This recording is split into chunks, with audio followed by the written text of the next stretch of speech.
Hai teman-teman, pernahkah kalian berpikir bagaimana sebuah perusahaan global bisa menjaga reputasi baiknya di mata dunia? Salah satu contohnya adalah Unilever. Namun, pernahkah kalian berpikir tentang seberapa peduli Unilever terhadap lingkungan? Bagaimana perusahaan sebesar ini memastikan bisnisnya tetap beretika? Dalam video ini, kita akan membahas bagaimana Unilever menerapkan etika dan tata kelola perusahaan yang baik untuk tetap menjadi brand terpercaya. Tonton sampai habis ya! Menurut aku dengar Unilever lagi menyesuaikan kebijakan lingkungan dan sosialnya. Kayaknya ada yang dikurangin deh. Dikurangin? Apa yang dikurangin sama Unilever? Ini tentang urusan keberlanjutan perusahaannya itu loh. Oh, maksud kamu mereka nggak seketat dulu dalam urusan keberlanjutan. Iya, dulu Unilever kan terkenal tuh sama komitmen keberlanjutannya. Tapi sekarang mereka lebih fokus ke profitabilitasnya deh. Aku nggak kaget sih. Perusahaan besar seperti Unilever kan selalu menghadapi dilema antara keberlanjutan dan bisnis. Tapi Unilever tetap punya sistem corporate governance yang kuat loh.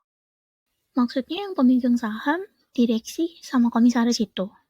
Yups, tiga elemen itu punya peran besar dalam kebijakan Unilever, termasuk soal lingkungan.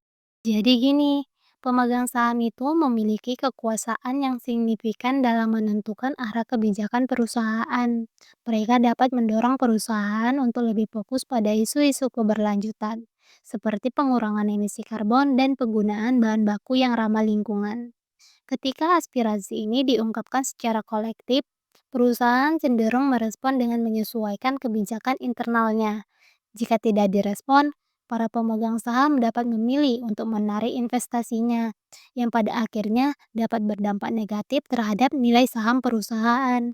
Oleh karena itu, peran pemegang saham sangat berpengaruh dalam membentuk arah strategis perusahaan, terutama dalam menghadapi tuntutan keberlanjutan dan tanggung jawab sosial.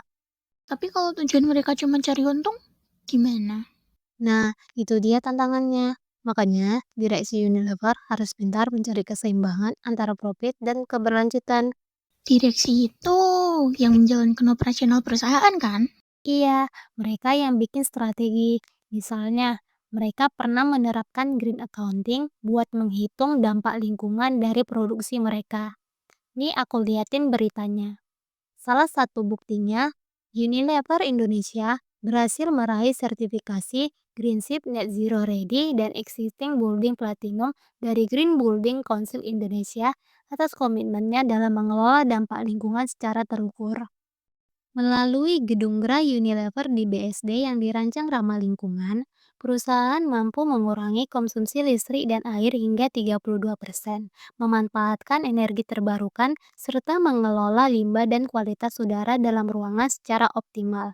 Langkah ini sejalan dengan konsep green accounting, yaitu praktik menghitung biaya dan manfaat lingkungan dalam setiap keputusan bisnis.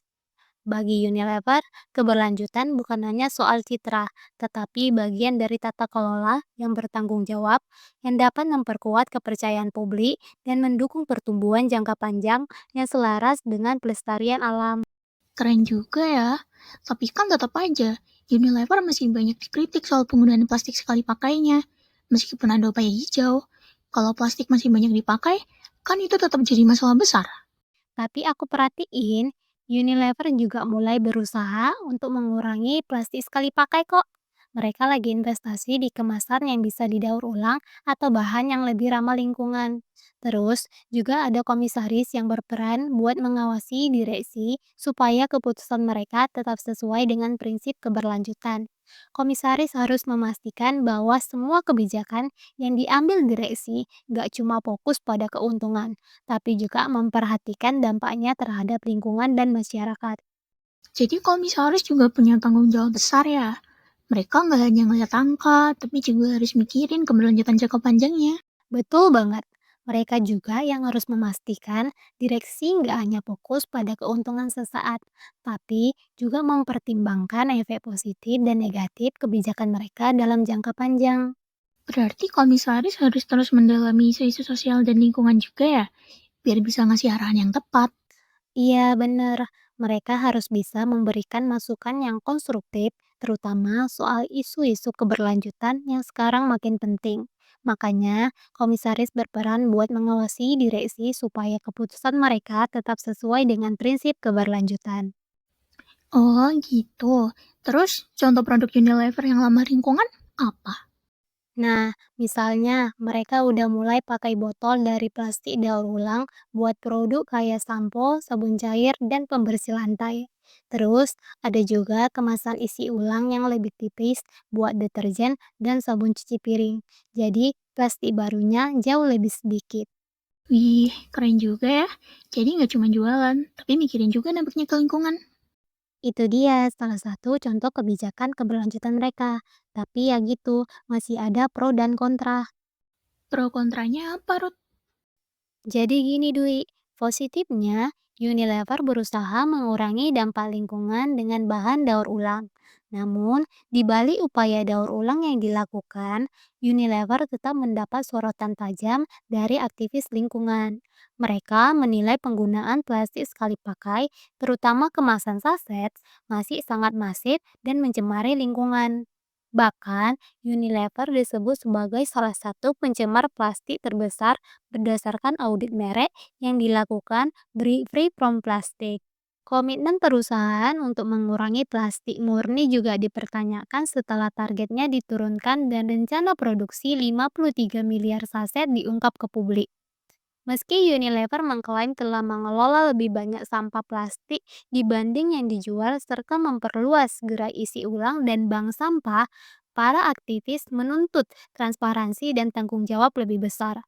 Bagi mereka, solusi tidak cukup hanya daur ulang, tetapi perlu perubahan mendasar lewat desain ulang kemasan. Penerapan tanggung jawab produsen dan kolaborasi nyata untuk mengakhiri kritis sampah plastik.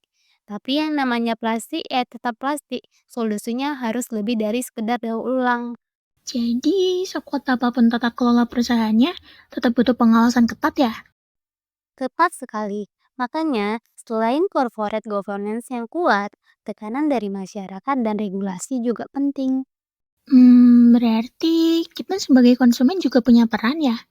Iya, kita bisa mendukung produk yang lebih ramah lingkungan dan terus kritis terhadap kebijakan perusahaan. Dengan begitu, kita turut mendorong perusahaan untuk lebih bertanggung jawab dan berkelanjutan dalam setiap keputusan yang diambil. Setuju banget, kita harus jadi konsumen yang cerdas. Tapi aku penasaran, Ruth. Perusahaan global kayak Unilever itu kan punya cabang di banyak negara. Gimana ya mereka bisa jaga standar etika yang sama di tiap perusahaannya? Nah, itu tantangan besar juga. Mereka harus punya kebijakan pusat yang kuat, tapi juga fleksibel menyesuaikan dengan budaya dan regulasi lokal. Makanya, penting banget punya sistem kontrol internal yang jelas. Jadi, bukan cuma soal aturan dari atas, tapi juga bagaimana nilai-nilai perusahaan itu bisa dipahami dan dijalankan sampai ke level paling bawah. Iya, contohnya pelatihan etika buat karyawan, audit independen, dan sistem pelaporan yang transparan. Semua itu penting supaya nggak ada praktik yang menyimpang di lapangan. Aku jadi mikir, menjaga kepercayaan itu gak bisa instan ya. Harus dibangun dari kebiasaan, budaya, dan komitmen yang konsisten. Betul, dan ketika perusahaan berhasil menerapkan itu semua, kepercayaan publik dan investor akan datang dengan sendirinya. Bukan karena kampanye besar-besaran, tapi karena reputasi yang terbukti dari waktu ke waktu. Jadi justru dari situ kekuatan global Unilever terbentuk. Bukan cuma karena mereka besar, tapi karena mereka dipercaya. Dan kepercayaan itu hanya bisa dijaga kalau etika dan pengelolaan bisnisnya benar-benar kuat dan dijalankan secara nyata, bukan hanya sekedar slogan. Wah, pembahasan hari ini bikin aku jadi makin sadar kalau yang bikin sebuah perusahaan itu bisa bertahan lama bukan cuma soal produk, tapi juga soal prinsip. Setuju Dwi. Dan semoga semakin banyak perusahaan yang sadar bahwa tanggung jawab sosial dan tata kelola yang baik itu bukan beban, tapi investasi jangka panjang.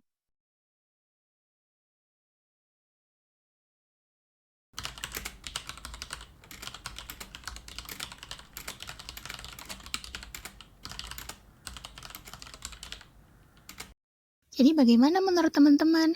Apakah Unilever sudah menerapkan good corporate governance yang cukup kuat? Berikan pendapat kalian ya.